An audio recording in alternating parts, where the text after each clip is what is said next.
it often does, art imitates life and vice versa.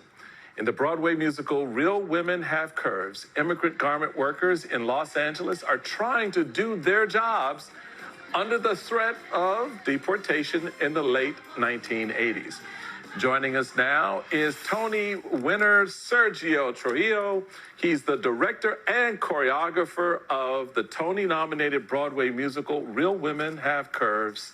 In full disclosure, our friend, our cohort, Alicia Menendez, is a co-producer of this show. Congratulations all around. I'm trying to get into the next production. That's right. Okay, I dance. I dance and I sing. I think that the juxtaposition of this play being on Broadway right now, given what is happening in this country, Sergio, given what we just heard from Mahmoud Khalil, who said his message to immigrants in this country is no one is illegal and will prevail. Talk about art imitating life right about now.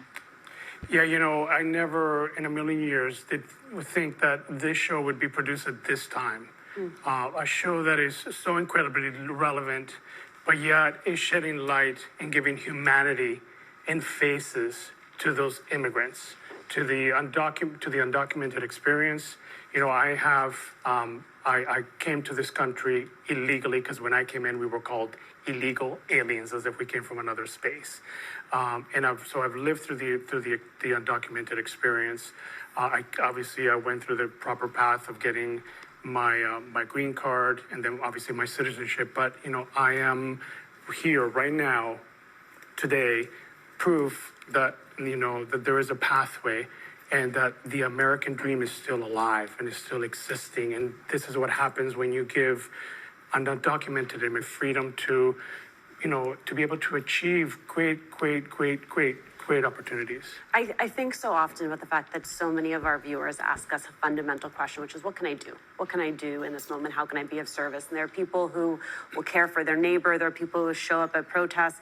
But I would also say, if you are mad about what is happening at the Kennedy Center, if you are angry about the fact that there is a narrative that has taken hold across this country about who immigrants are, part of the way you fight back is by supporting projects that tell the true story of who we are. And I think part of what you have done so incredibly is captured not just the pain, but the absolute joy of our communities.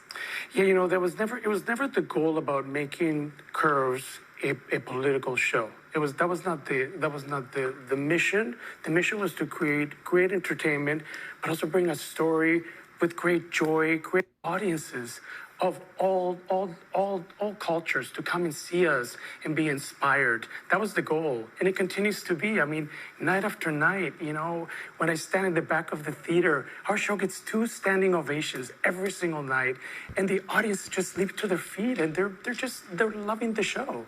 And and that's been the hope that this story could do, right? That can at least inspire, but also ignite conversation.